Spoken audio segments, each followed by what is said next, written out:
Now a man named Lazarus was sick. He was from Bethany, the village of Mary and her sister Martha. This Mary, whose brother Lazarus now lay sick, was the same one who poured perfume on the Lord and wiped his feet with her hair. So the sisters sent word to Jesus, "Lord, the one you love is sick." When he heard this, Jesus said, "This sickness will not end in death. No, it is for God's glory, so that God's Son may be glorified through it."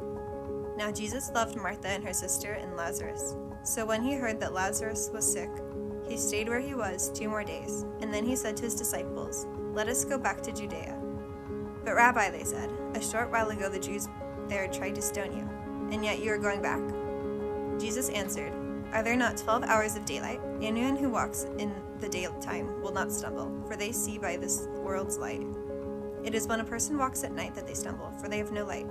After he had said this, he went on to tell them, "Our friend Lazarus has fallen asleep, but I am going there to wake him up." His disciples replied, "Lord, if he sleeps, he will get better." Jesus had been speaking of his death, but his disciples thought he meant natural sleep. So then he told them plainly, "Lazarus is dead, and for your sake I am glad I was not there, so that you may believe. But let us go to him." Then Thomas, also known as Didymus, said to the rest of the disciples, "Let us also go, that we may die with him." On his arrival, Jesus found that Lazarus had already been in the tomb for 4 days. Now Bethany was less than 2 miles from Jerusalem, and many Jews had come to Martha and Mary to comfort them in the loss of their brother. So when Martha heard that Jesus was coming, she went out to meet him, but Mary stayed at home. "Lord," Martha said to Jesus, "if you had been here, my brother would not have died. But I know that even God will give you whatever you ask." Jesus said to her, "Your brother will rise again." Martha answered, "I know he will rise again in the resurrection at the last day." Jesus said to her, "I am the resurrection and the life. The one who believes in me will live, even though they die. And whoever lives by believing in me will never die. Do you believe this?" "Yes, Lord," she replied. "I believe that you are the Messiah, the Son of God, who is to come into the world." After she said this, she went back and called her sister Mary aside. "The teacher is here," she said, "and is asking for you." When Mary heard this, she got up quickly and went to him. Now Jesus had not yet entered the village, but was still at the place where Martha had met him. When the Jews who had been with Mary in the house, comforting her, noticed how quickly she got up and went out, they followed her, supposing she was going to the tomb to mourn there. When Mary reached the place where Jesus was and saw him, she fell at his feet and said, "Lord, if you had been here, my brother would not have died." When Jesus saw her weeping, and the Jews who had come along with her also weeping, he was deeply moved in spirit and troubled. "Where have you laid him?" he asked. "Come and see, Lord," they replied. Jesus wept. Then the Jews said, "See how he loved him?" And some of them said, "Could not he who opened the eyes of the blind man have kept this man from dying?"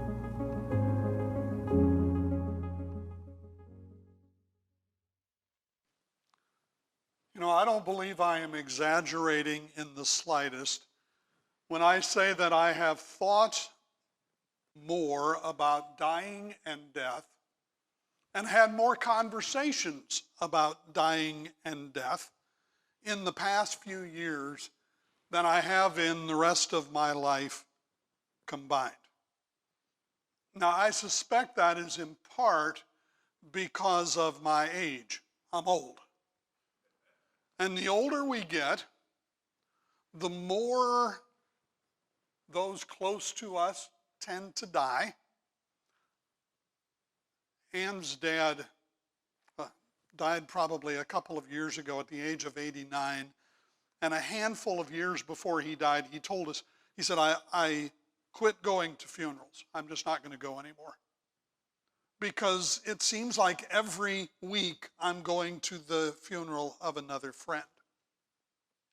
I suspect that in part it's because of our family experience. In the past few years, a handful of our family members and close friends have died. Some are still engaging the battle.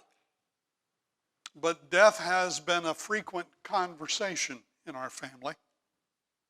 And in doubt, part of it is because of the pandemic. Every night on the news, we hear the numbers of those who have died. And we see video captured of the mourning of those who remain. A lot of people have died from COVID in the last year. The latest numbers that I saw just a few days ago, there have been 120 million people worldwide have been diagnosed with COVID, and about 2.6 million of them have died That's a lot of people. That means that about 2% of the people who have been diagnosed infected with COVID have died. Now, I don't really care what you think of the record keeping and the statistical reporting around the pandemic. That's still a lot of people that have died. And the fact that only 1.5%, you have a 1.5% probability of being diagnosed with COVID and a 98% chance of survival if you are diagnosed, that is entirely irrelevant if it's you or if it's your loved one that has been diagnosed.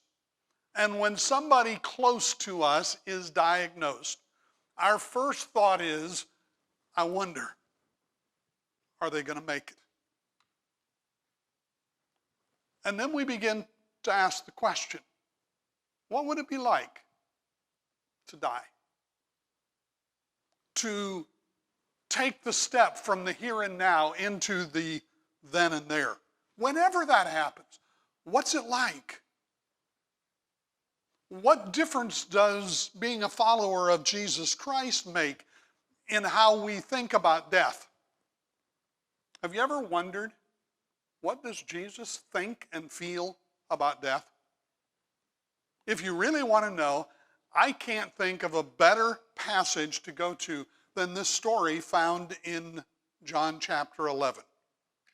In its simplest form, here's what we learn. Jesus hates death of every kind because it is the antithesis of who he is. So he redeems death by transforming it for those who believe in him. Now, for emphasis, let me say that again.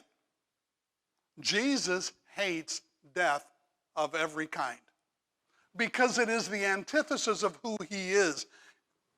He's the resurrection and the life. So he redeems death by transforming it for those who believe in him. For those who do not believe in him, death is still what death has always been. But for those who believe in him, death becomes a very different experience.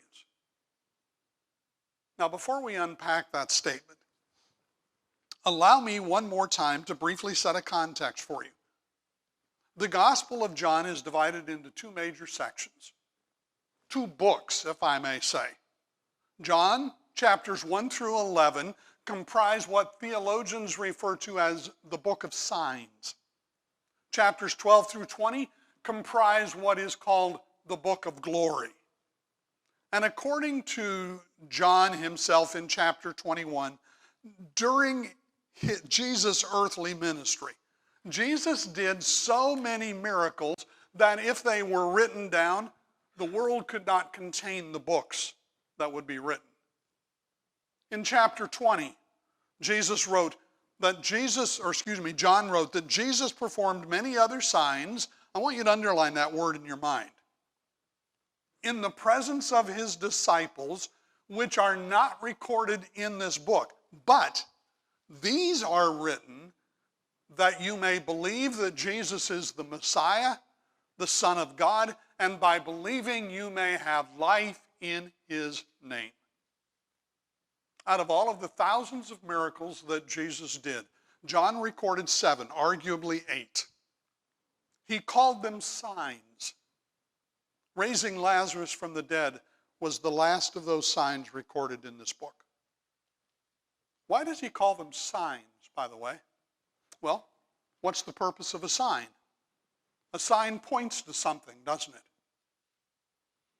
They're called signs because they point to the fact that what is being said about Jesus or what is being said by Jesus is in fact true. For example, in John chapter 8, Jesus said, I am the light of the world. And in chapter 9, what does he do? He heals someone from blindness. Or in this case, Jesus declared himself to be the resurrection and the life. And then he raised Lazarus from the dead to prove it. This is how John uses miracles all the way through this book. They demonstrate truths about Jesus. This miracle provides an ideal transition, the last sign in the book of signs, which focused on the earthly ministry of Jesus, leading into the book of glory, which focused on the last week of Jesus' life and his ultimate glorification. This was a remarkable miracle, done at a very strategic time. It occurred immediately prior to the Passover.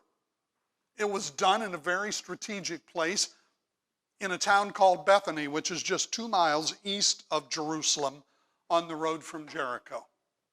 That road would have been literally filled with pilgrims headed to Passover. Consequently, the resurrection of Lazarus was so well known and was so monumental that it forced the Jewish religious politicians to begin to press for Jesus' execution. He was simply having way too much influence. And if they didn't do something to stop him, they knew it before long, everyone would believe in him. And the political ramifications of that were astronomical. The strategic importance of this miracle is unmistakable, and so is the message that it communicates. Jesus' hatred of death is all over this story. And that makes perfect sense, doesn't it? Death was never God's intention for us. Death was the result of sin, of violating God's intention for us. We all know the story, Genesis chapter 2. And the Lord commanded the man, "You are free to eat from any tree in the garden, but you must not eat from the tree of the knowledge of good and evil. For when you eat from it, you will certainly die." The Hebrew text literally says, "For when you eat from it, dying you will die." Two things are in view here: spiritual death and physical death. When first man and first woman sinned, they died spiritually, immediately. Their spirit was separated from God's spirit. In addition to that, the process of physical death was unleashed on the human race. Decay and deterioration and death are the results of sin. That's the reason, by the way, that Paul says in Romans chapter 6, the wages of sin is death. Ultimately, the reason Christ came into this world was to do everything that was necessary to pay the consequences of our sin and reverse that curse. 1 Corinthians chapter 15, "For since death came through a man, the resurrection of the dead comes also through a man. For as in Adam all die, so in Christ all will be made alive." Now remember, I told you just a few minutes ago that when man sinned, two things occurred. We died spiritually immediately, and we will die physically at some point in the future. So what happens when we trust Christ and what he did for us? Two things. When we trust Christ, when we believe, our spirits are reunited to his spirit. We are made spiritually alive, but physically we still die.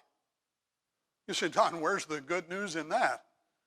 The good news is that at the right time, your body will be reunited with your spirit, and that is what we call the resurrection. Now don't miss this. Until the resurrection occurs, until you are given that new body that is designed for eternity in God's presence, death is still a constant reality, and death is still your constant enemy. Death is, as Paul put it in 1 Corinthians 15:26, the last enemy to be destroyed. A bit later in 1 Corinthians 15, Paul wrote these very familiar words, "For the trumpet will sound, the dead will be raised imperishable, for the perishable must clothe itself with the imperishable, and the mortal with immortality." Now watch this. When The perishable has been clothed with the imperishable, and the mortal with immortality. Then the saying that is written will come true, death has been swallowed up in victory. Where, O death, is your victory, and where, O death, is your sting? Listen, folks, don't deceive yourself. Death is still a sting. And it will be until we are given a new body that is designed for eternity in his presence. Until then, we all still have to face the last enemy. John chapter 11 helps us understand how to face that last enemy. In the next few moments, I want you to see 4 actions that Jesus took that demonstrate his hatred of death. First of all, Jesus deliberately staged a confrontation with death to display his own glory. In the storyline of John chapter 11, we are immediately introduced to Lazarus. This is the only time Lazarus is mentioned in the entire Bible. Don't confuse him, by the way, with the rich man and the beggar story. That Lazarus was fictional. It was part of a story that Jesus told. We know very little about this Lazarus. We know he had 2 sisters who were followers of Jesus. Their names were Mary and Martha.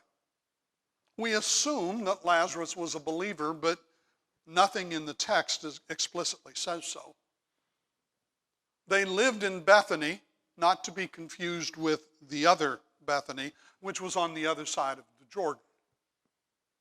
That was about a day away from this Bethany.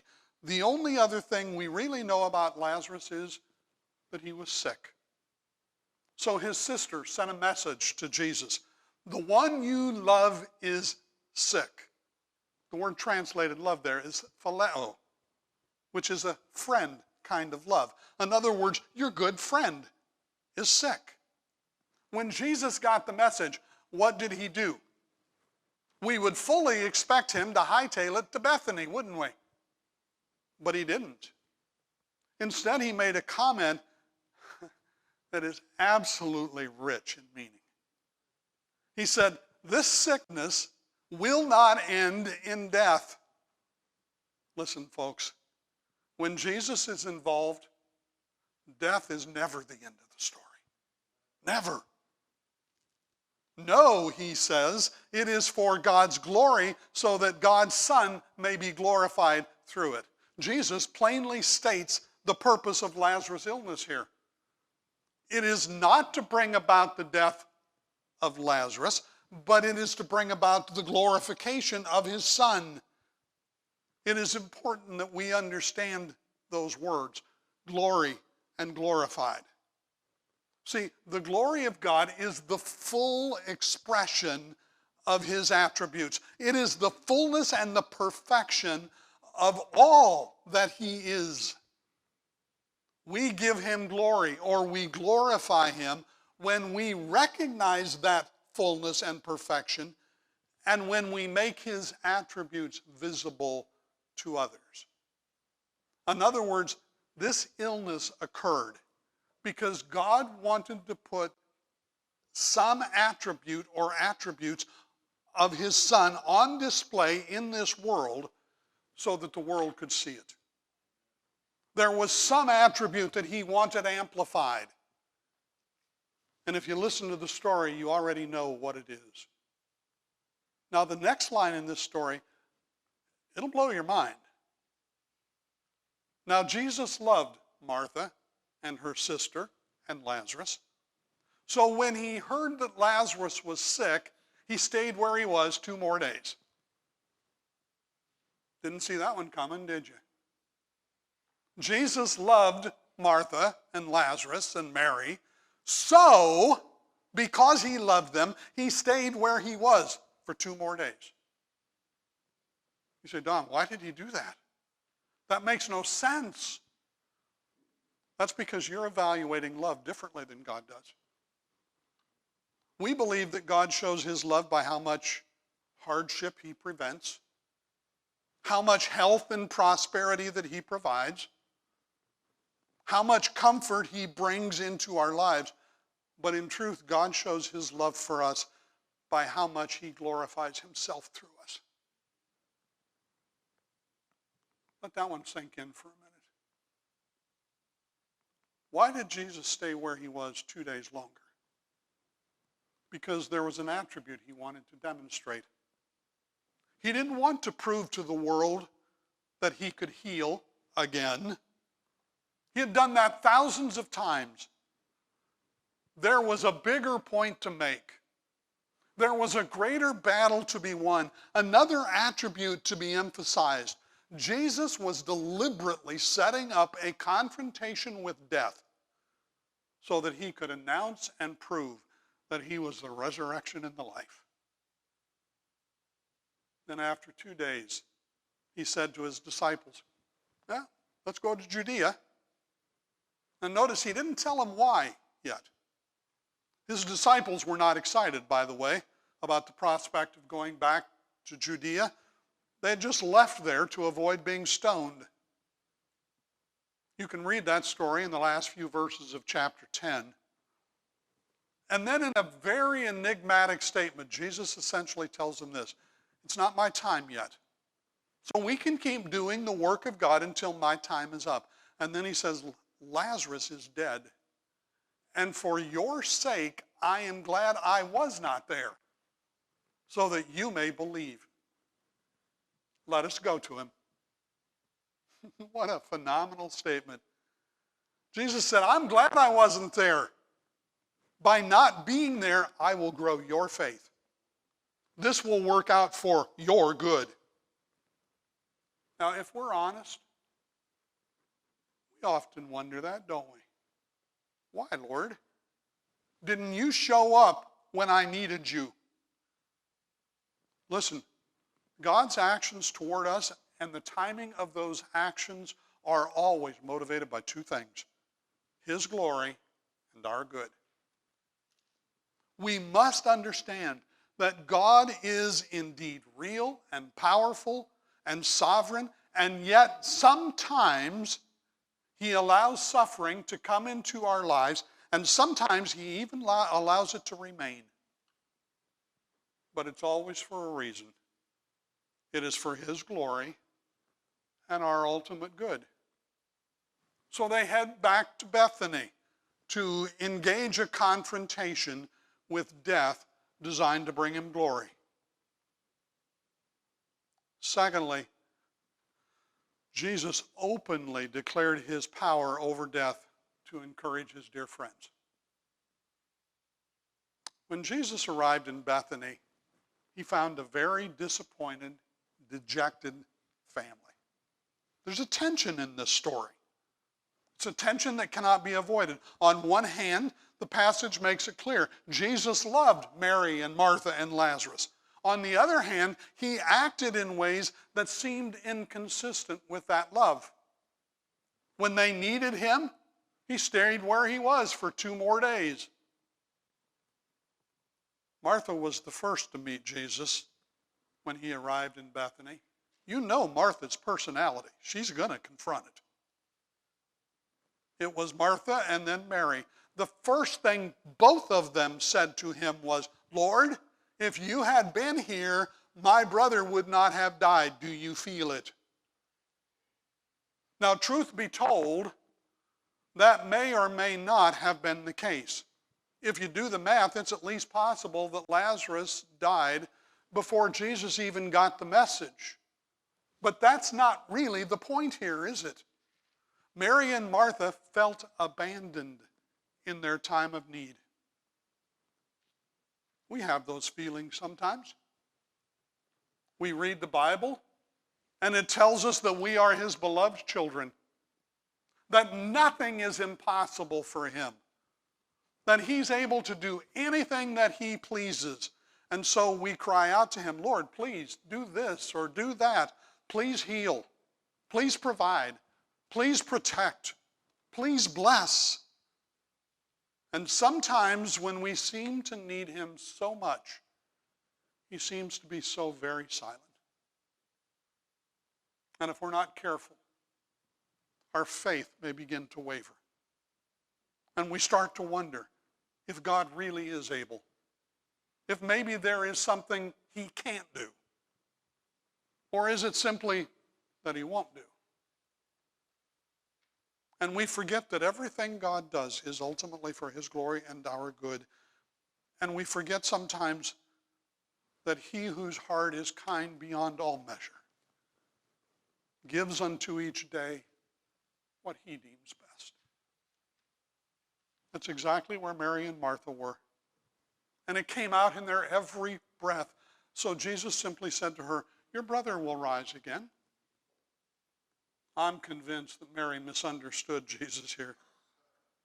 I find Jesus' comment to Mary fascinating. He said to her what I would have said to her if she came to me. If you lost someone close to you who was a follower of Jesus, I would tell you the same thing that Jesus told Martha. I would tell you to draw deeply from what you know to be true. I would remind you that you will see that person again, that you will ultimately be reunited, that your loved one will rise again. That's what Martha thought Jesus was saying to her. So she responded, I know he'll rise again in the last day. She thought Jesus was talking theology. And her theology was right. There will be a resurrection in the last day. But that was not his point here. He was really trying to show her his glory. There was an attribute about himself that she didn't fully understand.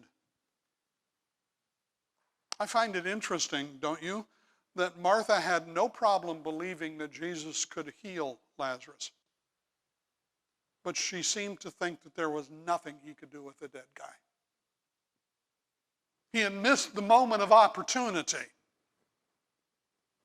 This was really all about putting his glory on display. So Jesus said to her, I am the resurrection and the life. The one who believes in me will live even though they die. And whoever lives by believing in me will never die. Here's another of those I am statements. The crux of this statement is the opening line. The rest is explanation. I am the resurrection and the life. See, Jesus doesn't just give life. He is life. That's how this gospel begins. In the beginning was the Word, and the Word was with God, and the Word was God. He was with God in the beginning. Through him all things were made. Without him nothing was made that has been made. Watch it. In him was life. He's the source of everything that lives. Life itself exists in him. And because he is life, death means something very different in his presence. That's why Jesus explained, whoever believes in me will live even though they die. You say, Don, how can that be? The answer is simple. Even though followers of Christ still face physical death, even though they still face the last enemy, their spirit goes on living. And eventually the soul will be reunited with a heavenly body in which it will live forever. 2 Corinthians chapter 5. And whoever lives by believing in me will never die, he says. Earlier in the 5th chapter of this gospel, Jesus said, whoever hears my voice and believes him who sent me has eternal life and will not be judged, but has crossed over from death to life. The one who believes in Jesus has passed from death to life. It's done. He or she existed in a state of spiritual death, but the moment they believed, they were made alive in the Spirit, and they will never die spiritually. See, in the presence of Christ, death is no longer death. It's something completely different. It is just a transition. Paul put it this way. Yes, we are of good courage, And do you see it? We would rather be away from the body and at home with the Lord.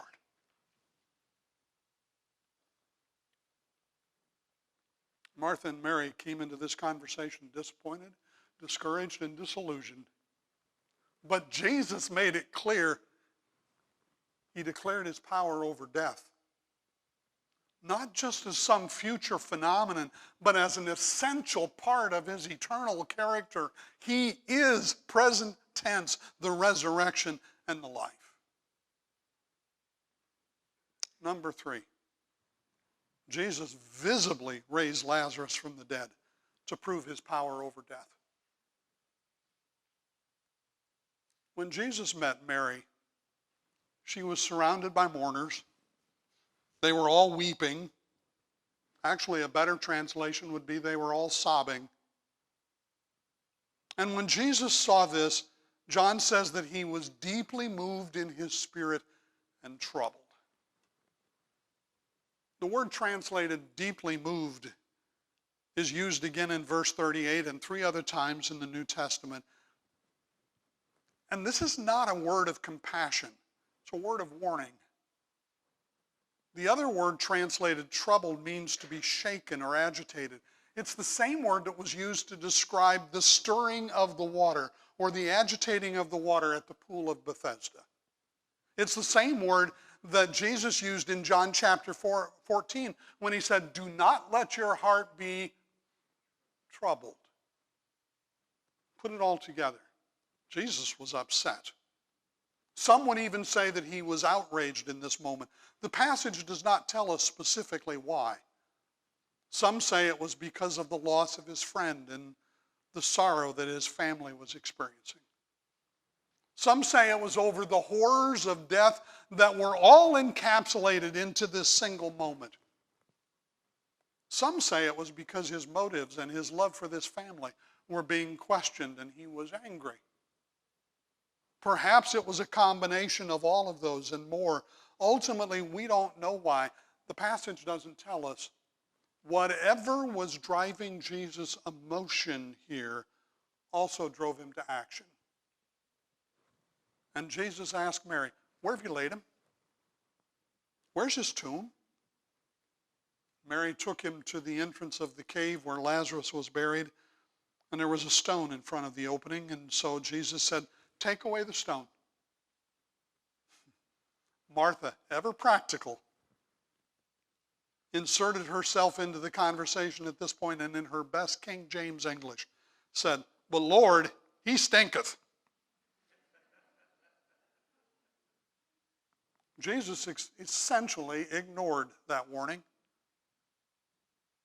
And I asked Martha, "Didn't I tell you that if you believe, you will see the glory of God?"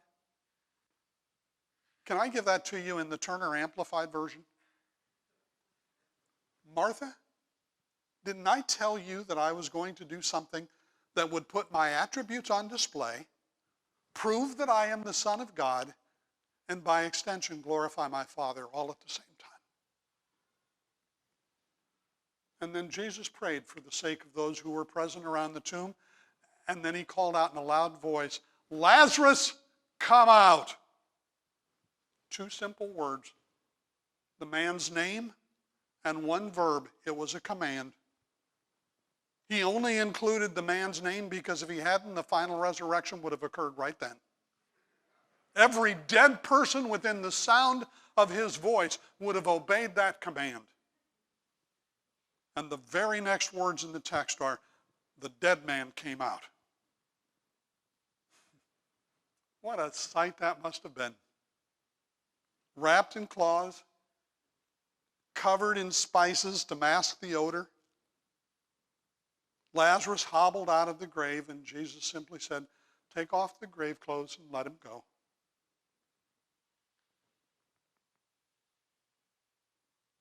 I can't help but believe that Jesus thought to himself, mission accomplished. My friend raised, his family encouraged, my Father glorified, and my attributes amplified. There's a fourth action of Jesus we need to consider for just a moment that demonstrated his hatred of death. He powerfully raised himself from the dead to lead the way for all of those of us who believe. This discussion is not for today. This is for Easter Sunday morning. But I do want you to see one statement in 1 Corinthians chapter 15.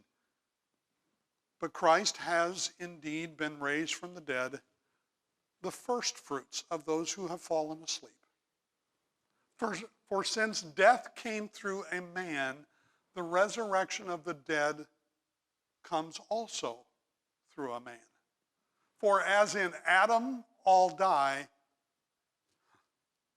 so in Christ all will be made alive. You know, Jesus was not the first or the only one to be raised from the dead. But he is the only one who defeated death. Every other person who has been raised, Lazarus included, died again. Jesus went into the grave, came out the other side, never to die again. And in doing so, he makes eternal life possible for you and for me. I have to be finished. But for just a few minutes this morning, I want you to imagine that you were in Bethany that day.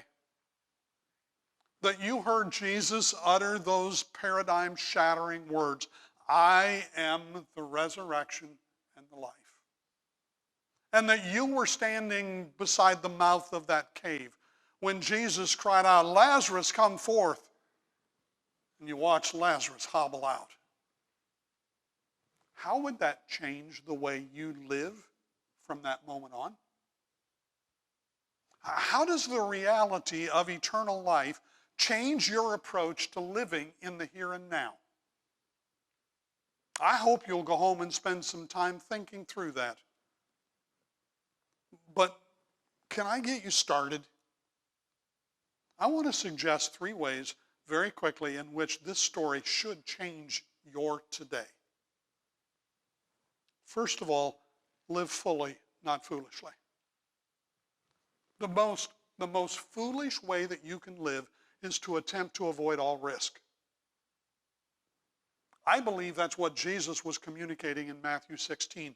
Whoever wants to be my disciple must deny themselves and take up their cross and follow me. For whoever wants to save their life will lose it. But whoever loses their life for me will find it. What good will it be for someone to gain the whole world and yet forfeit their own soul? See, the purpose of life in Christ is not to protect your life at any cost. He'll do that for as long as he wants you here. It is to maximize its impact for the sake of the kingdom. And the only way you can do that is to take up your cross and follow him. Secondly, focus on the spiritual and the eternal, not on the earthly and the temporal. I fear that we trade the most meaningful parts of life for a few shiny trinkets. Some of you remember the story of 5 missionaries that were killed in the Ecuadorian rainforest by a group of tribesmen that they were trying to reach with the gospel. The story was told in the book Through the Gates of Splendor. It was told again in the movie End of the Spear. Several years after the death of those 5 men, the journals of Jim Elliot, the group's leader, were published.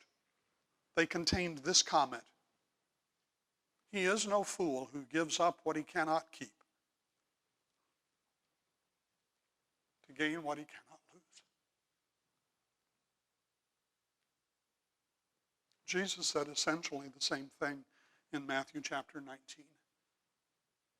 And everyone who has left houses or brothers or sisters or father or mother or wife or children or fields for my sake will receive 100 times as much and will inherit eternal life. Last one. Live fearlessly, not timidly. I know some people who are so afraid of dying that they never really live. In fact, you cannot fully live if you live in fear. I've always admired the way Paul faced life and death. He saw his life as a drink offering, the sole purpose of which was to be poured out. As we've already seen, trying to hang on to it is futile. So ask yourself the question, what is the most that the world can do to me? Jesus cautioned us, do not be afraid of those who kill the body, but cannot kill the soul. The worst thing that they can do to you is to kill your body. Listen to me.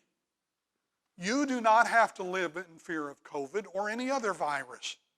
You do not have to live in fear of threats and intimidation. You do not have to live in fear of persecution. The only thing that they can do is kill your body. They can't take your life. Death is just a transition from this life into something far better. Do you believe that? Do you remember what Paul said in 2 Corinthians chapter 5? We are confident, I say, that and would prefer to be away from the body and to be at home with the Lord. Doesn't that sound wonderful? Home with the Lord. That's your home. That's where everything of ultimate value is. That's where your spiritual father is. That's where your Savior is. That's where your spiritual brothers and sisters either are or soon will be. That's where your citizenship is. You're just here on a work visa. You understand that, don't you? That's where your treasure is. That's where your reward is. That's where your inheritance is. That's home. Some of you are thinking, Don, you sound like a man with a death wish. No, I'm not. Living's great. To live is Christ. But don't ever forget it. To die is gain. C.S. Lewis referred to this world as the Shadowlands. This world is just a mere shadow of the reality that is our future. This is not the best life to be preserved at any cost. What is to come is better still. I love the last lines from Lewis's book, The Last Battle. For them, he writes, it was only the beginning of the real story. All their life in this world had only been the cover and the title page. Now at last they were beginning chapter 1 of the great story, which no one on earth has read, which goes on forever, in which every chapter is better than the one before it. Are you ready for the great story? Jesus said that future is only for those who believe. You know, I have to ask the question. It's the same question that Jesus asked Martha in verse 26. Do you believe this? That's a compelling question.